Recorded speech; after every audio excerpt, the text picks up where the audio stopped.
السلام علیکم ورحمۃ اللہ وبرکاتہ۔ بسم اللہ الرحمن الرحیم۔ ناظرین، وہ فرعون جس کا ذکر قرآن پاک میں ملتا ہے، جو حضرت موسیٰ علیہ السلام کے دور میں پایا جانے والا فرعون تھا۔ فرعون بدبخت کا تعلق قبیلہ قبطیہ سے تھا اور اس کی عمر 400 سال تھی۔ اس 400 سال کی عمر میں نہ تو وہ کبھی بیمار ہوا اور نہ ہی کبھی اس کے سر میں درد ہوا، اور نہ ہی کوئی دشمن اس پر غالب آ سکا۔ اس کا چہرہ تانبے کی طرح چمکتا تھا، اسی وجہ سے یہودی اس کو قابوس کہا کرتے تھے۔ فرعون بادشاہ بننے سے پہلے محنت مزدوری اور تجارت کیا کرتا تھا۔ ایک دن یہ محنت مزدوری سے تنگ آ کر بازار کی طرف نکلا اور وہاں پر اس کی ملاقات حامان سے ہوئی۔ دیکھتے ہی دیکھتے ان دونوں بدبختوں کی ملاقات دوستی میں بدل گئی۔ اگرچہ دونوں ملعون کام کی تلاش میں شہر کی طرف روانہ ہو گئے، اور ان دنوں شہر میں خربوزوں کی خرید و فروخت کا کام زیادہ تھا۔ اس طرح یہ دونوں بدبخت ایک خربوزے والے کے پاس گئے اور اس سے کام مانگا۔ چنانچہ اس وقت اس خربوزے والے نے ان دونوں سے کہا، میرے خربوزے لے جاؤ اور بازار میں جا کر فروخت کرو۔ جب یہ مال تم دونوں فروخت کر لو گے تو میں تمہیں کھانے کے لیے کچھ دے دوں گا۔ اس وقت خربوزے والے کی یہ بات سن کر فرعون نے حامان سے کہا کہ تم یہیں ٹھہرو اور میں یہ خربوزے لے جاتا ہوں اور بازار میں فروخت کر آتا ہوں۔ چنانچہ ایسا ہی کیا گیا۔ فرعون وہ خربوزے لے کر شہر کی طرف چلا گیا، اور وہاں جا کر فرعون نے دکانداروں سے خربوزے خریدنے کا کہا۔ تو اس وقت دکانداروں نے فرعون سے کہا کہ ہم تو سودا ادھار پر خریدتے ہیں اور فروخت کرنے کے بعد اس کی رقم ادا کرتے ہیں، اور یہاں کا یہی دستور ہے۔ چنانچہ دکانداروں کی یہ بات سن کر فرعون کچھ دیر کے لیے خاموش ہو گیا، اور پھر اسی وعدے پر وہ سامان فروخت کر کے واپس چلا آیا۔ واپس آ کر خربوزے کے مالک سے کہا، مجھے یہ کام اچھا نہیں لگتا۔ اتنا بول کر فرعون وہاں سے چلا گیا۔ اب فرعون کو کسی اچھے کام کی تلاش تھی، جس کی وجہ سے فرعون زیادہ سے زیادہ مال و دولت اور روپیہ پیسہ کما سکے۔ اس کے بعد فرعون بادشاہ مصر کے دربار میں چلا گیا اور اس کی خدمت میں جا کر درخواست پیش کر دی کہ میں بہت دور سے آیا ہوں، میں بہت زیادہ غریب ہوں اور مجھے کسی کام کی تلاش ہے، اور میں کھانے پینے سے بھی عاجز ہوں۔ برائے مہربانی اپنی سلطنت مصر کے اسی شہر میں بطور فدوی مجھے کوئی کام دے دیا جائے، اور اس غلام کو اس جگہ پر معمور فرما کر سرفراز کیا جائے۔ چنانچہ اس وقت فرعون کی یہ بات سن کر مصر کے بادشاہ نے کہا کہ تم کون سا کام کرنا چاہتا ہے؟ چنانچہ بادشاہ کی یہ بات سن کر فرعون نے کہا کہ مجھے مصر کے قبرستان کی داروغی دے دی جائے، اور اس کے بدلے میں کچھ رقم فدیے کے طور پر شاہی خزانے میں جمع کروایا کروں گا، اور باقی رقم اپنے پاس رکھوں گا، اور میری اجازت کے بغیر مصر کے اس قبرستان میں کوئی بھی مردہ دفن نہ ہوگا۔ یہ بات سن کر اس وقت کے بادشاہ مصر نے فرعون کو مصر کے قبرستان کی داروغی دے دی۔ چنانچہ اس طرح مصر کے قبرستان کی داروغی ملتے ہی فرعون بہت زیادہ خوش ہوا، اور خوشی خوشی جا کر قبرستان کے دروازے پر بیٹھ گیا اور انتظار کرنے لگا کہ اب کون آئے گا جو اپنے مردے کو قبرستان میں دفن کرے گا۔ ناظرین، اللہ تعالی کے حکم سے ایسا ہوا کہ اسی سال مصر میں ایک وبا پھیل گئی، جس کی وجہ سے مصر کے بہت سارے لوگ مرنا شروع ہو گئے۔ فرعون نے جب یہ دیکھا تو اس نے ہر لاش کے بدلے ان کے وارثوں سے ایک ایک سونے کا درہم لینا شروع کر دیا، اور اس کے بعد کچھ ہی دنوں میں فرعون کے پاس بہت ساری دولت جمع ہو گئی اور فرعون امیر ہو گیا۔ اتنا زیادہ مال و دولت اکٹھا ہو جانے کے بعد فرعون نے سوچا کیوں نہ مصر کے تمام قبرستان کو اپنے انڈر میں کیا جائے، لہذا فرعون نے ایسا ہی کیا۔ فرعون نے وقت کے بادشاہ کو بہت سارے پیسے دیے اور مصر کے تمام قبرستان کی داروغی اپنے ذمے لے لی۔ چنانچہ اس طرح فرعون قبرستان کی داروغی کے ذریعے بادشاہ مصر کے خزانے میں بہت سارا روپیہ پیسہ جمع کرواتا، اور فرعون کے اس عمل سے بادشاہ مصر بہت خوش ہوتا، اور بادشاہ مصر فرعون کو پیار اور عزت دینے لگا۔ چنانچہ اسی دوران اللہ کے حکم سے ایسا ہوا کہ اس وقت مصر کا وزیر مر گیا، اور چونکہ فرعون اس وقت بادشاہ مصر کا بہت زیادہ قریب بندہ بن چکا تھا، لہذا مصر کے بادشاہ نے فرعون ہی کو مصر کا وزیر مقرر کر دیا۔ اقتدار ملتے ہی فرعون اقتدار کے نشے میں بدمست ہو گیا، اور اس نے اپنے بدبخت دوست حامان کو بھی اپنے ساتھ بلوا لیا۔ اس وقت فرعون اپنے دوست حامان سے کہنے لگا کہ میں چاہتا ہوں کہ میں خدائی کا دعویٰ کروں اور ساری مخلوق مجھ کو خدا مانے اور میری عبادت کرے۔ فرعون کی یہ بات سن کر حامان بہت حیران ہوا، اور حامان فرعون سے کہنے لگا کہ اگر تو خدائی کا دعویٰ کرنا چاہتا ہے تو سب سے پہلے بنی اسرائیل کی تمام مخلوق کو اپنے ہاتھ میں لے اور ان کے دل میں اپنی محبت پیدا کر۔ حامان کی یہ بات سن کر فرعون نے حامان سے کہا کہ ایسا کرنے کے لیے آخر کیا کیا جائے، اور یہ لوگ کس طرح مجھے اپنا خدا تسلیم کریں گے، کیونکہ اس وقت تمام لوگ حضرت یوسف علیہ السلام اور حضرت یعقوب علیہ السلام کے دین پر، اور کس طرح وہ لوگ اپنے دین کو چھوڑ کر فرعون کو اپنا خدا تسلیم کرتے۔ اس وقت فرعون نے اپنے دوست حامان سے اس کے بارے میں کوئی تدبیر نکالنے کا کہا۔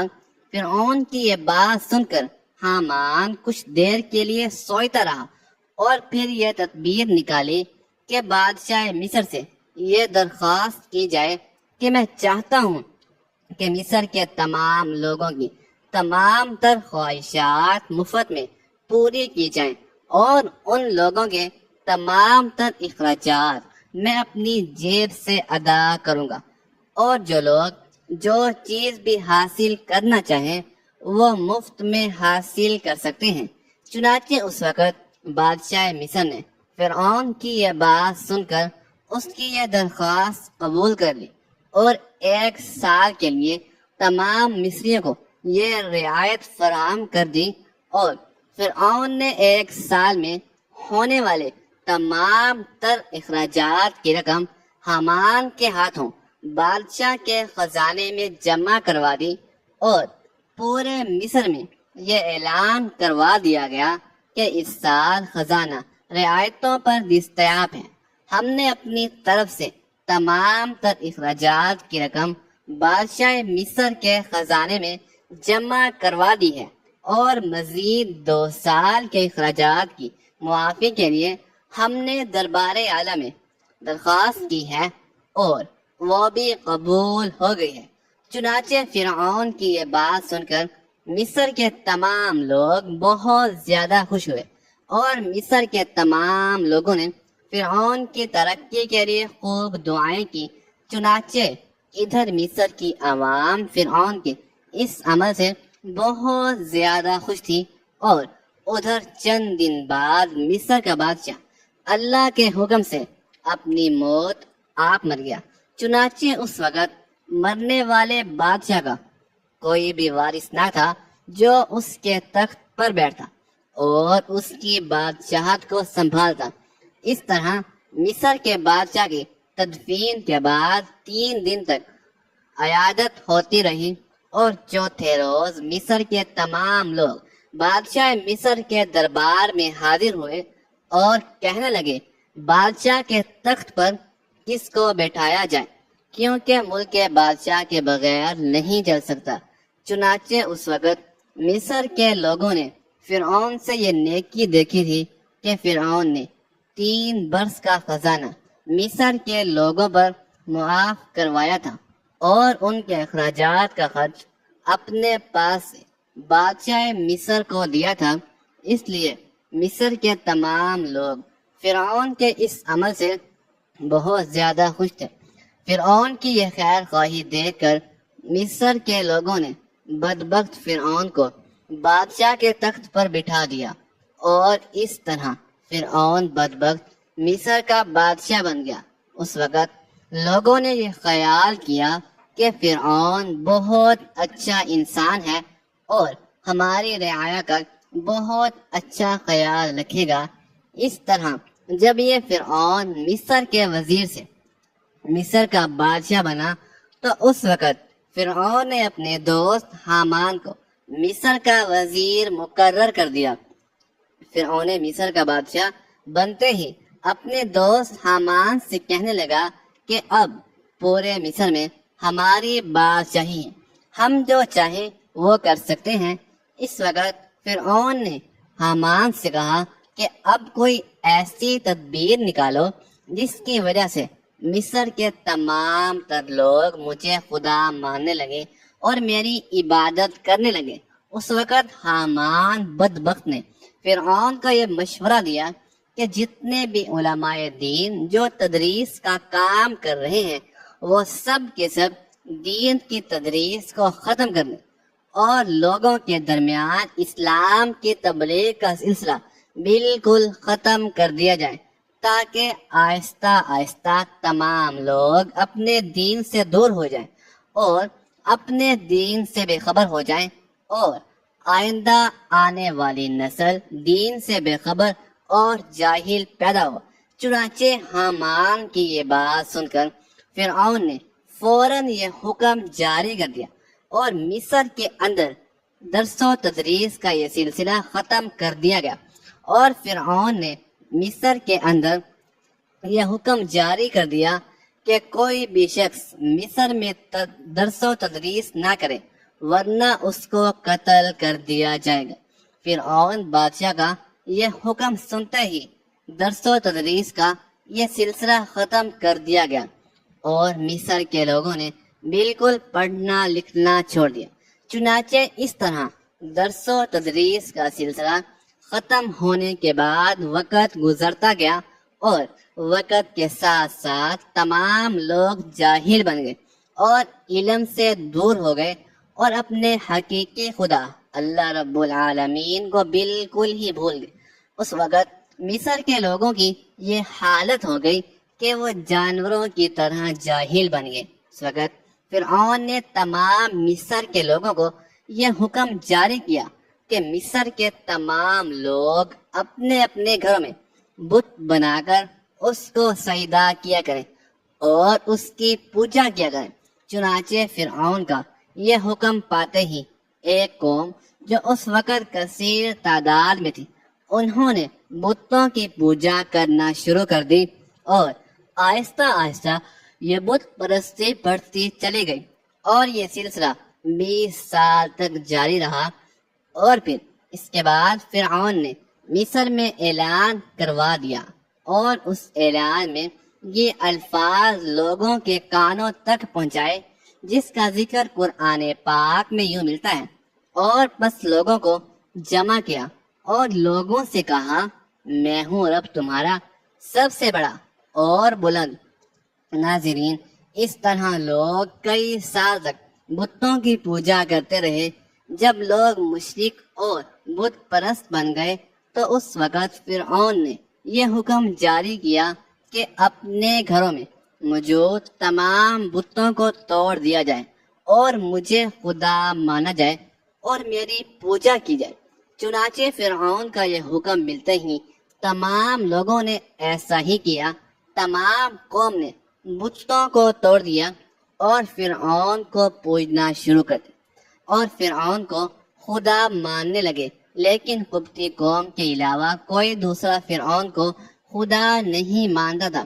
قبطی قوم واحد ایسی قوم تھی جو فرعون کو اپنا خدا مانتی تھی، اور باقی تمام لوگ اللہ کی وحدانیت پر یقین رکھتے تھے اور اللہ تعالیٰ کو اپنا خدا مانتے تھے۔ اسی وجہ سے فرعون قبطیوں پر بہت زیادہ مہربان تھا اور بنی اسرائیل کے مسلمانوں پر طرح طرح کے ظلم و ستم کیا کرتا تھا، کیونکہ بنی اسرائیل کی قوم حضرت یوسف علیہ السلام کے دین پر تھی۔ اسی وجہ سے تو فرعون ان پر ظلم کرتا تھا۔ فرعون نے تاریخ میں وہ ظالم بادشاہ گزرا ہے جس نے خدائی کا دعویٰ کیا تھا، جس کے ظلم کی وجہ داستانوں سے تاریخ کے اوراق بھرے پڑے ہیں۔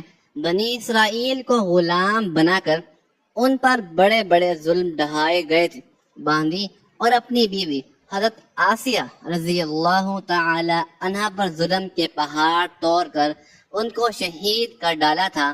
آخرکار اللہ تعالی نے اس کو اس کے تکبر کے ساتھ دریائے نیل میں غرق کر دیا، حکومت کو نست و نابود کرنے اور تہس نہس کر ڈالا، اور رہتی دنیا تک کے لیے اس کو عبرت کا نشان بنا کر یہ ثابت کر دیا کہ تکبر کا انجام صرف بربادی ہے، اور تکبر صرف اللہ کی چادر ہے۔ فرعون کی محل میں ایک عورت فرعون کی بیٹیوں کے بال سنوارا کرتی تھی۔ ایک بار وہ فرعون کی بیٹی کے بال سنوار رہی تھی کہ ان کے ہاتھ سے کنگھی نیچے گر گئی۔ جب وہ کنگھی اٹھانے لگی تو انہوں نے اللہ کا نام لیا۔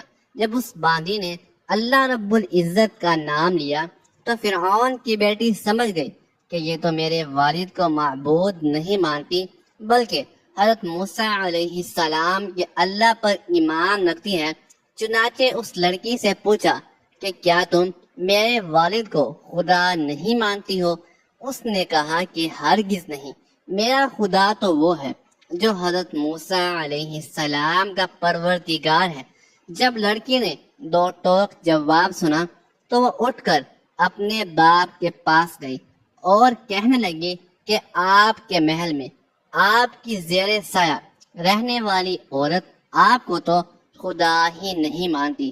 بیٹی کی باتیں سن کر فرعون غصے میں آ گیا، چنانچہ وہ کہنے لگا کہ میں دربار میں جا کر اس عورت کو ایسی سزا دوں گا کہ یا تو وہ موسیٰ علیہ السلام کے رب کو اللہ کہنے سے باز آ جائے گی یا پھر اپنی جان سے ہاتھ دھو بیٹھے گی۔ اب جب فرعون اپنے دربار میں پہنچا تو اس نے اس عورت کو اپنے پاس بلوایا اور کہنے لگا، دیکھو بھائی، تو موسیٰ علیہ السلام کے اللہ کو اللہ کہنا چھوڑ دو۔ وہ کہنے لگی کہ ہرگز نہیں۔ تو اس نے اس کو بڑا ڈرایا دھمکایا، مگر وہ کہنے لگی کہ اب تم جو کر سکتے ہو کر لو، میں پیچھے نہیں ہٹوں گی۔ ان کا یہ دلیرانہ جواب سن کر فرعون نے اسے اپنی انا کا مسئلہ بنا لیا۔ چنانچہ فرعون نے حکم دیا کہ اس کو زمین پر لٹا دیا جائے، تو انہیں زمین پر لٹا دیا گیا۔ پھر حکم دیا کہ ان کے دونوں ہاتھوں پاؤں میں کیلیں گاڑ دی جائیں۔ چنانچہ ان کے پاؤں میں کیلیں گاڑ دی گئی تاکہ وہ حرکت نہ کر سکے۔ اسی دوران وزیر آیا اور اس نے فرعون سے کہا کہ اس کی ایک دودھ پیتی چھوٹی سی بچی ہے، اور اگر اس کی بیٹی کو اس کے سامنے قتل کر دو تو یہ اپنی ممتا سے مجبور ہو کر آپ کی بات مان جائے گی۔ اس کے بعد فرعون نے اس کی اس دودھ پیتی بچی کو گھر سے بلوایا اور اسے اس کے سینے پر لٹا دیا۔ پھر فرعون کہنے لگا کہ میں تمہاری اس بچی کو تمہارے ہی سامنے قتل کر دوں گا۔ باندی فرعون کی اتنی بڑی دھمکی سن کر بھی یہ کہنے لگی کہ اب میرے دل میں اطمینان اتنا بھر چکا ہے کہ میں اپنی آنکھوں سے بیٹی کو خون میں لت پت تڑپتا تو دیکھ سکتی ہوں، مگر میں اپنے ایمان کا خون نہیں دیکھ سکتی۔ چنانچہ باندی کے سینے پر ہی اس کی معصوم بچی کی گردن کاٹتی گئی۔ جب وہ بچی ٹھنڈی ہو گئی تو فرعون کہنے لگا کہ اب ہم تمہیں قتل کر دیں گے۔ تو وہ کہنے لگی تو جو مرضی چاہے کر لے، میں پیچھے نہیں ہٹوں گی۔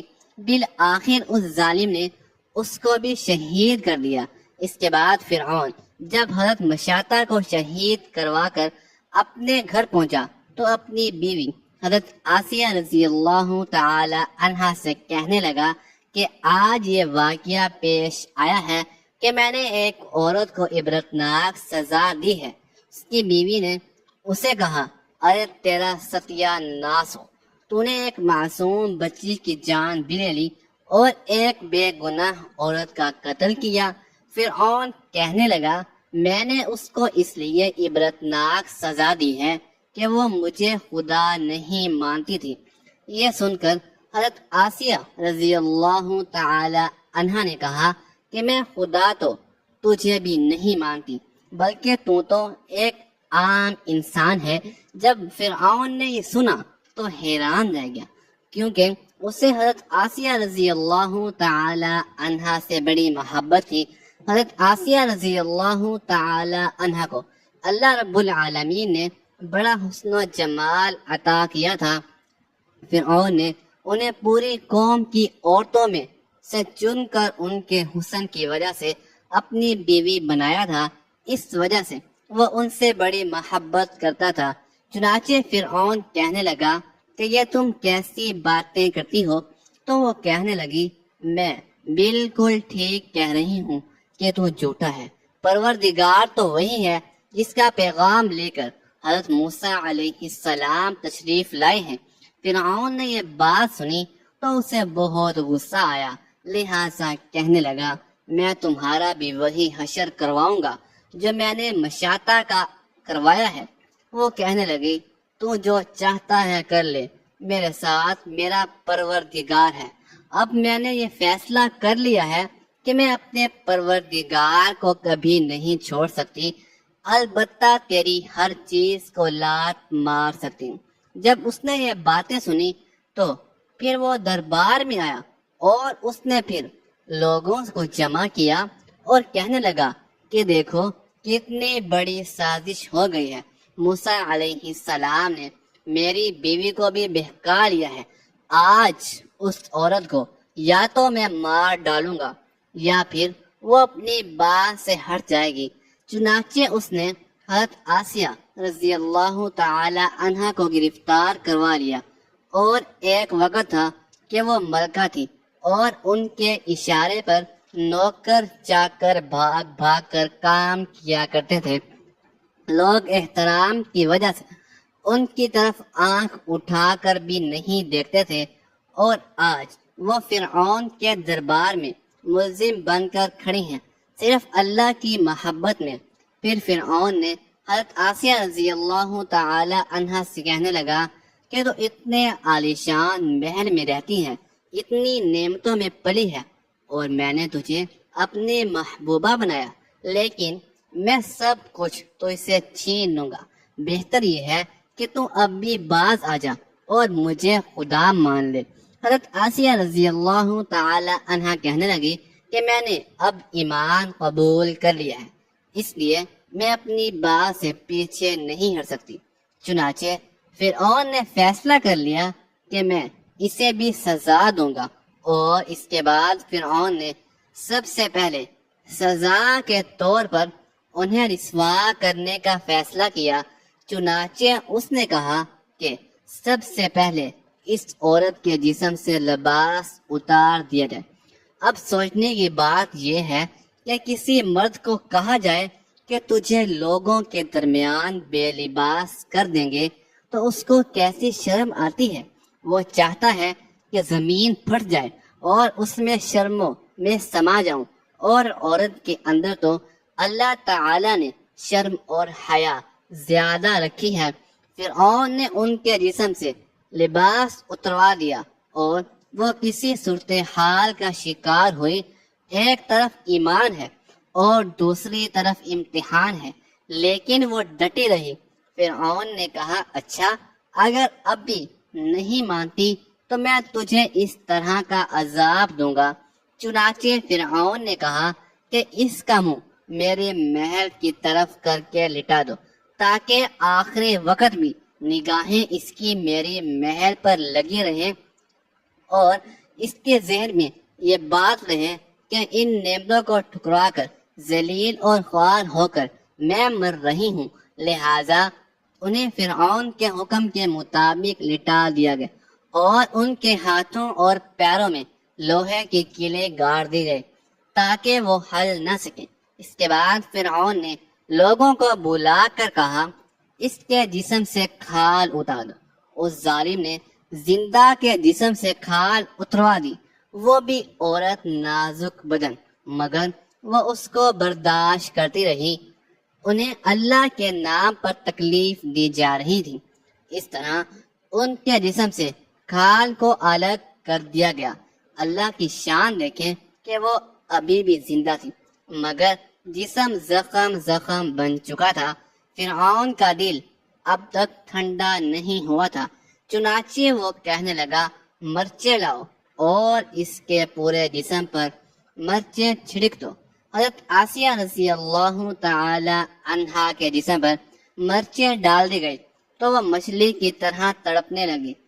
اس تڑپنے کی حالت میں انہوں نے اللہ تعالی کے حضور ایک دعا مانگی کہ اے اللہ، فرعون کا محل سامنے ہے اور وہ یہ کہتا ہے کہ میں نے تمہیں اس محل سے نکال دیا، آج کے بعد تم اس محل میں نہیں جا سکو گی، اس لیے اے اللہ مجھے اس محل کے بدلے جنت میں تیرے پاس ایک گھر چاہیے، اور مجھے فرعون اور اس کے عمل سے نجات عطا فرما۔